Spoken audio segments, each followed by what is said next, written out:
बिस्मिल्लाहिर्रहमानिर्रहीम। अस्सलाम वालेकुम नादरीन, आप यूट्यूब चैनल देख रहे हैं। मैं इमरान खान हूँ। आज 12 रबीउल अव्वल है और आप सबको ये दिन मुबारक हो। नबी अकरम सल्लल्लाहु अलैहि वसल्लम की सूरत में अल्लाह ताला ने इस दुनिया में रहमतुल लिल आलमीन को भेजा और आप सल्लल्लाहु अलैहि वसल्लम की बरक़ात से दुनिया में इंसानों की किस्मत बदल गई। और आज भी लोगों का जो आपसे इश्क है वो वैसे ही है, यानी उसमें कभी कमी नहीं हो सकती और ना होगी। आप सल्लल्लाहु अलैहि वसल्लम की सीरत में बेशुमार चीज़ें ऐसी हैं जिससे इंसान सीख सकते हैं और आप पूरी इंसानियत के लिए अल्लाह ताला का एक तोहफ़ा है। नबी अकरम सल्लल्लाहु अलैहि वसल्लम की ज़िंदगी को अगर हम देखें तो हमें उसमें बहुत सारे सबक मिलते हैं, लेकिन मुझे बहुत मौका मिला आप सल्लल्लाहु अलैहि वसल्लम की सीरत नबी को पढ़ने का उस वक्त जब मैं ठीक नहीं था, उस वक्त जब मैं एक जबरी गुमशुदगी से वापस आया था। काम तो मैं कर नहीं पा रहा था, हालत मेरी ख़राब थी, तो मैं फिर सीरत नबी को पढ़ रहा था। तो मैंने कुछ चीज़ें देखी कि अल्लाह ताला ने इतनी शदीद सख्तियाँ आप सल्लल्लाहु अलैहि वसल्लम पे और इतनी बड़ी आजमाइशें आप सल्लल्लाहु अलैहि वसल्लम पर भेजी और आपने कंधा पेशानी से उन तमाम चीज़ों का सामना किया बड़े सब्र के साथ। तो हमारे लिए ना, मैंने इसमें एक चीज़ सीखी कि हमारे लिए क़यामत तक जितने भी इंसान आएंगे उनके लिए अल्लाह ताला ने हुज्जत तमाम कर दी है। यानी हम पे मुश्किल पड़े तो हम गिला नहीं कर सकते, शिकवा नहीं कर सकते। अल्लाह ताला ने अपने सबसे प्यारे अपने महबूब सल्लल्लाहु अलैहि वसल्लम के ऊपर आजमाइशें भेजी हैं, आपके लिए मुश्किलात भेजी हैं। आपने बहुत मुश्किल ज़िंदगी गुजारी है, आसान नहीं थी ना। आप जब पैदा हुए तो आपके वालिद नहीं थे, फिर आप छोटे ही थे, आपकी वालदा का इंतकाल हो गया, फिर बड़े प्यारे दादा थे, उनका इंतकाल हो गया। जब सख्त ज़रूरत थी तो आपके चचा का उस वक्त इंतकाल हो गया, और जब अपनों की ज़रूरत थी तो आपको महसूर कर दिया गया। जो अपने करीबी लोग थे, जो लोग आपकी गवाही देते थे, वो आपके दुश्मन बन गए थे। कितने मुश्किल हालात में आप अपने इलाके से निकले, आपको अपना एरिया छोड़ना पड़ा, अपने मक्का को छोड़ना पड़ा जिससे आप प्यार करते थे। फिर आप एक दूसरी बस्ती में गए, वहाँ पे आपने एक नई शुरुआत की, लेकिन इंसानों की किस्मत बदल कर रख दी। दुनिया की तारीख में ऐसा कोई इनकलाब नहीं आया जिसका मवाजना आप नबी अकरम सल्लल्लाहु अलैहि वसल्लम जो इनकलाब लेकर आए उसके साथ कर सकें। आप सल्लल्लाहु अलैहि वसल्लम ने इंसानों की किस्मत ही बदल दी है। तो अब हमारे पास कोई हुज्जत नहीं है, कोई बहाना नहीं है। हम नहीं कह सकते कि हालात बहुत मुश्किल थे इसलिए हम खड़े नहीं रह पाए। हम नहीं कह सकते कि हमें मौक़िफ़ इसलिए बदलना पड़ा कि हम डर गए थे, या हम इसलिए पीछे हट गए कि हमारे पास कोई और रास्ता नहीं था। क्योंकि हमें कभी भी किसी को भी इतना तंग नहीं किया गया जितना नबी अकरम सल्लल्लाहु अलैहि वसल्लम को सताया गया, और आपने ये फरमाया भी था। तो मेरी आप सबसे एक गुजारिश है, और गुजारिश ये है कि आप उम्र के किसी भी हिस्से में हो और आपका ताल्लुक चाहे किसी भी फ़िरके से, किसी भी मज़हब से हो, आप नबी अकरम सल्लल्लाहु अलैहि वसल्लम की सीरत को पढ़िए ज़रूर, और मुख्तलिफ राइटर्स की लिखी हुई किताबें पढ़िए। आप सल्लल्लाहु अलैहि वसल्लम दुनिया की वाहिद शख्सियत हैं जिनके बचपन से लेकर आपकी वफ़ात तक तमाम तर वाक़यात को सबसे ज़्यादा लिखा गया है। यानी आपके जो आसपास लोग थे वो आपकी एक एक चीज़ को नोट करते थे, यहाँ तक नोट करते थे कि आपकी दाढ़ी मुबारक में कितने बाल अब तकरीबन सफ़ेद हैं।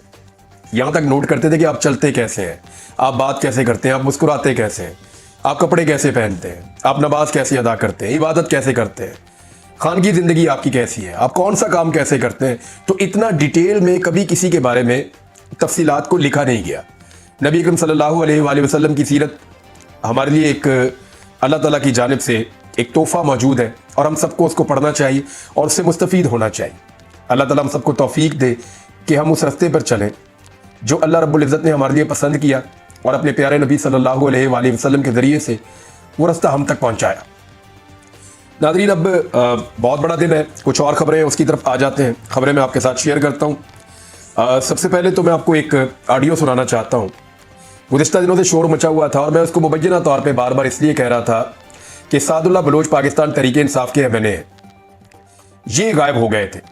लेकिन इनके गायब होने से पहले खबर आई थी कि इनकी बेटी को, इनकी बीवी को और इनकी खाला को पहले अगवा कर लिया गया है। अब ज़रा कहानी आप उन्हीं के मुँह से सुनिए कि वो जब रिहा होकर आए हैं या जब छूट कर आए हैं, क्योंकि कानून साजी तो कटाई में पड़ गई, अब सादुल्लाह बलोच को तो रखा नहीं जा सकता। तो उन्होंने कहानी कौन सी बताई है, ज़रा ये कहानी आप सुनिए, फिर मैं आपको बताता हूँ। और पंजाब पुलिस की मदद से कुछ नामालूम लोगों ने मेरी बेटी को, मेरी बीवी को, और बार बार एक ही बात मुझे कर रहे थे कि हम जो आपको कहें वो आप कर लें, वरना आपके साथ अच्छा नहीं होगा, आपकी फैमिली के साथ अच्छा नहीं होगा। तो मैं अल्हम्दुलिल्लाह अपने कायद इमरान खान साहब के नज़दीक के साथ पहले भी डटा हुआ था, अभी डटा हुआ हूँ और इंशाअल्लाह डटा रहूंगा। तो रात उन्होंने मुझे तकरीबन 1 बजे के बाद जो है जी अपना वो रिलीज किया है तो मैं अपनी पार्टी कायदीन से, अपनी क़यादत से, अपने लीडरों से मैं मतलब है गुजारिश करता हूँ कि वो इस हमारे सारे इस सारी प्रॉब्लम को, इस सारे मसले को वो जो है लीगल फॉर्म में उठाएं और इसका कोई ना कोई हल निकालें, क्योंकि वो बड़ा कह रहे थे कि हमें किसी का कोई खौफ नहीं है, किसी का कोई डर नहीं है, हम इसको इस वक्त यहाँ से मर्जी को हम उठाकर ले जा सकते हैं और जो कुछ करवाना चाहें वो हम करवा सकते हैं। जी नाज़रीन, आपने स्टेटमेंट सुना और ये स्टेटमेंट है एक मेंबर कौमी असम्बली का, जिसको पाकिस्तानियों ने वोट देकर कौमी असम्बली के ईवान में पहुंचाया। ईवान की तो हैसियत इतनी है कि वहाँ पे नकाब पोश रात के अंधेरे में नकाब पहनकर हमला करते हैं और वहाँ से MNAs को ही उठाकर ले जाते हैं जिन्हें लोगों ने लाखों वोट दिए हुए हैं। अब ये सादुल्लाह बलोच साहब का मौक़िफ़ आपने सुना, वो ये साफ बता रहे हैं कि रियासती इदारों ने उनको उठाया। यानी उनका कहने का मतलब ये है, आप इनसे जब बात करते हैं तो वो आपको साफ बताते हैं कि रियासती इदारों ने उठाया। पाकिस्तान तहरीक इंसाफ भी यही एलिगेशन लगाती है कि रियासती इदारों ने उठाया, और जो वो कर सकते हैं या जो वो करना चाहते हैं वो भी उन्होंने खुलकर बताया। अब काजी फायद ईसा साहब पे आ जाए।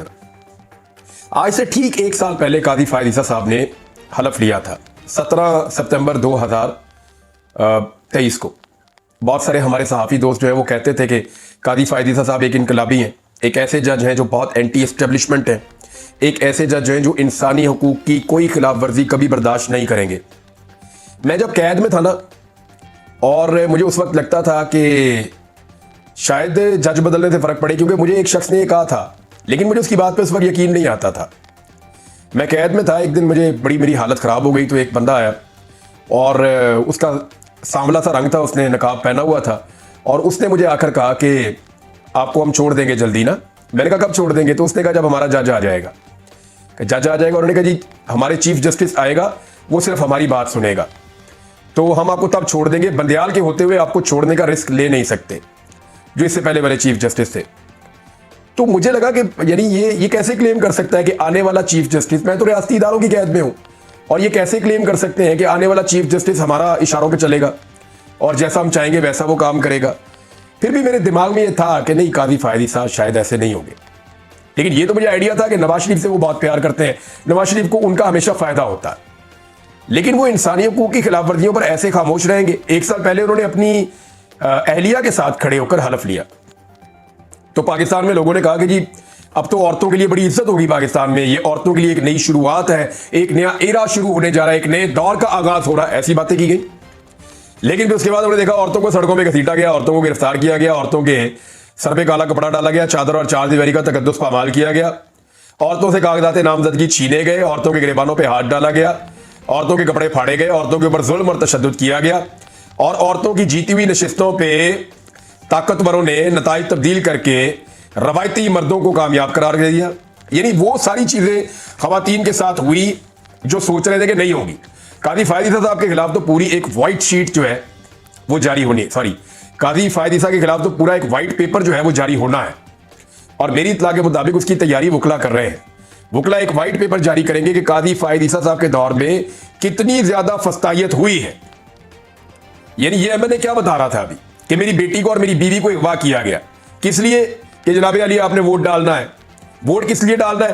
ताकि यही काजी फायद ईसा जो अपनी बीवी के साथ खड़े होकर हलफ ले रहे थे, इनकी एक्सटेंशन हो सके। यानी लोगों की अगर घर की औरतों पे और बच्चों पे अगवा करने के बाद किसी ने एक्सटेंशन लेनी है या अपनी नौकरी पक्की करनी है, तो क्या फायदा ऐसी नौकरी का? किसकी खिदमत करनी है आपने? ये तो कौम की खिदमत नहीं है। कौम की बेटियां और उनको अगवा किया जाए, MNAs को अगवा किया जाए, MNAs को भेड़ बकरियों की तरह जो है वो हांका जाए और काजी साहब को उसमें एक्सटेंशन मिले। मैं हैरान हो रहा हूं कि हमारे बहुत सारे ऐसे दानिश्वर हैं जिनको इस वक्त बात करनी चाहिए इस बात पे कि आईनी तरमीम में कौन सी डकैती मारी जा रही है। कोई इस पे बात नहीं कर रहा कि आईनी तरमीम में इंसानी हकूक खत्म हो रहे हैं। कोई इस पे बात नहीं कर रहा कि आईनी तरमीम के बाद जिसको गायब किया जाएगा उसका कोई वाली वारिस नहीं होगा। कोई इस पे बात नहीं कर रहा कि आईनी तरमीम के बाद सुप्रीम कोर्ट ऑफ पाकिस्तान मौजूदा हुक्मरानों के कंट्रोल में आ जाएगी। कोई इस पे बात नहीं कर रहा कि हाई कोर्ट्स की क्या हालत हो जाएगी। कोई इस पे बात नहीं कर रहा कि बुनियादी हकूक कहां पहुंच जाएंगे। कोई इस पे बात नहीं कर रहा कि हॉर्स ट्रेडिंग कहां पहुंच जाएगी। यानी आईनी तरमीम के अंदर आइन के ऊपर जो डकैती मारी जा रही है, जो आइन के ऊपर हमला किया गया, उस पर कोई बात नहीं कर रहा। पाकिस्तान की तारीख की बदतरीन तरमीम है ये अब तक की। तमाम मुकला ये बात कर रहे हैं, कोई इस पे बात नहीं कर रहा। दानिश्वर सारे इस पे बात कर रहे हैं, मंजूर क्यों नहीं हुई, बंदे क्यों नहीं पूरे हुए, फजल रहमान क्यों नहीं माने। यार फिटे मुद्दा सहाफत होते और पहले आप ये तो देखो कि हो क्या रहा था, कितनी बड़ी डकैती मारी जा रही थी इस मुल्क के अंदर। आईने पाकिस्तान को अमली तौर पे खत्म किया जा रहा था, इंसानी हुकूक नापैद होने जा रहे थे। ये जो कुछ आइन के साथ खिलवाड़ हो रहा था पूरा पाकिस्तान जानता है, उस पर कोई नहीं बात कर रहा कि जनाब डकैती असल में हो वारदात क्या थी, उस पर कोई बात नहीं कर रहा। सारे बात कर रहे हैं कि वारदात कामयाब क्यों नहीं हुई, सारे वारदात कर रहे हैं। अच्छा चलो बात ये कर रहे हैं कि अभी वारदात कामयाब नहीं हुई, थोड़ी देर से बात हो जाएगी, अभी हम दोबारा कोशिश करेंगे वारदात कामयाब करवाने के लिए। यानी ये इस मुल्क में इस वक्त सहाफत का आलम है। मुझे अच्छी तरह याद है कानूनी केस में मरियम नवाज की गिरफ्तारी हुई थी और एक कानूनी केस में फरियाल तालपुर साहब की अरेस्ट हुई थी। तो इन लोगों ने इतना शोर मचाया और आज भी ये दोनों खवातीन अपनी जायदादों का हिसाब नहीं दे सकी। बेगुनाह खवातीन को गिरफ्तार किया गया, हिरासत में लिया गया, अगवा किया गया, जो उनके साथ जुल्म किया गया उसके ऊपर कोई जुबान खोलने को तैयार ही नहीं है। और क्या बता रहा है सादुल्लाह बलोच कि पंजाब पुलिस ने सहूलतकारी की है उनकी बेटी को, बीवी को और खाला को अगवा करने के लिए। जो नामालूम अफराद उठाने के लिए आए थे, पंजाब हुकूमत मरियम नवाज की जो है वो सहूलतकार कर रही थी, सहूलतकारी की उन्होंने अपनी पुलिस के जरिए से। ये सारे के सारे इस जुर्म के शरीक हैं। और देखिए पाकिस्तान की एस्टेब्लिशमेंट को एक प्रॉब्लम यह है कि वो ये साबित करना चाहते हैं कि वो सियासत का हिस्सा नहीं है। DGISPR ने यही कहा था ना कि मैं सियासत का हिस्सा नहीं हूं, हमारा इदारा सियासत नहीं कर रहा, फौज का किसी सियासी जमात से ताल्लुक नहीं है, ना हमारा कोई फेवरेट है ना हम किसी के मुखालिफ हैं। लेकिन मुझे यह समझाए एस्टेब्लिशमेंट पाकिस्तान की कि हम बेवकूफ हैं। यानी जो लोग आपके बहुत करीब हैं वो आपके बिहाफ के ऊपर आते हैं, आके टीवी पे बैठते हैं, आगे सोशल मीडिया पे बैठते हैं और बैठ के अनाउंसमेंट करते हैं जी कि नई मिलिट्री एस्टेब्लिशमेंट अब ये करने जा रही है, अब ये करने जा रही है, अब वो करने जा रही है, और वो चीजें हो भी रही होती हैं। अब पाकिस्तानी बेवकूफ या तो इनका मुंह बंद करे, यानी एस्टेब्लिशमेंट अगर वाकई चाहती है सच्चे दिल से कि वो सियासत से अपने आप को बाहर निकाले, तो सबसे पहले इन बाल बच्चों को खामोश करवाए ना, सबसे पहले इनके मुंह बंद करे कि यार तुम तो मुंह बंद करो, हम लोगों को यकीन दिला रहे हैं कि हम सियासत में नहीं है। तुम जाके ढोल लेके चौक में खड़े हो जाते हो कि नहीं जी नहीं, वो आ रहे हैं जी, फलाना डंडा लेके आ रहा है, फलाना टैंक पे बैठ के आ रहा है, फलाना जो है मारने आ रहा है, वो कुटने आ रहा है, वो ये कर देंगे, वो कर देंगे, वो किसी को कबूल नहीं करेंगे, कोई कबूलियत नहीं है, अवाम जो मर्जी कर ले, सारे मर जाए, मुल्क तबाह हो जाए, कोई फर्क नहीं पड़ता। इस किस्म के स्टेटमेंट वो दे रहे हैं। तो मेरे ख्याल में बजाय इसके कि पाकिस्तान की मिलिट्री एस्टेब्लिशमेंट शिकवा करे उन सहाफियों से जो हकायक सामने ला रहे हैं, उन्हें शिकवा करना चाहिए उन सहाफियों से जो ये अनाउंसमेंट कर रही है गले में ढोल डालकर कि जनाब ये जो कुछ भी हो रहा है ना ये एस्टेब्लिशमेंट कर रही है। यानी फैसल वाडा ने क्या अनाउंस किया, चंद और सहाफियों ने क्या अनाउंस किया, उन्होंने कहा जिनका बिल है वो करवा लेंगे पास। यही तासुर बनाकर दिया ना, जब नहीं हुआ तो सारा इल्जाम इनके ऊपर डाल दिया जो इस वक्त की हुकूमत है। बहरहाल ये बात एस्टेब्लिशमेंट को समझनी पड़ेगी। वो खुद कह रहे हैं कि फौज की मुदाखलत नहीं है। अभी एक नया बयानिया भी दिया जा रहा है कि जनरल फैद हमीद जो गिरफ्तार है अपने जराइम की पादाश में, और वो अपने उससे जो सवाल पूछे जाए उसको जवाब देना चाहिए, और ये बड़ी अच्छी बात, सबका एहतसाब होना चाहिए।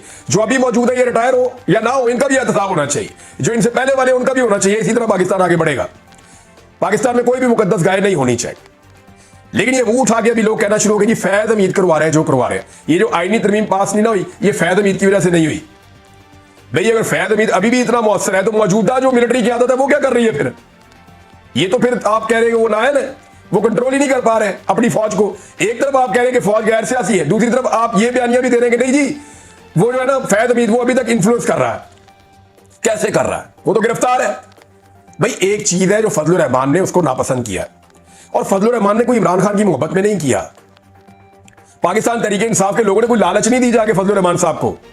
मैं अच्छी तरह जानता हूं एक इजाफी सीट उन्होंने मांगी है खैबर पख्तूनख्वा में सेनेट की उनके लोगों ने, तो तहरीक इंसाफ ने हामी नहीं भरी अभी तक।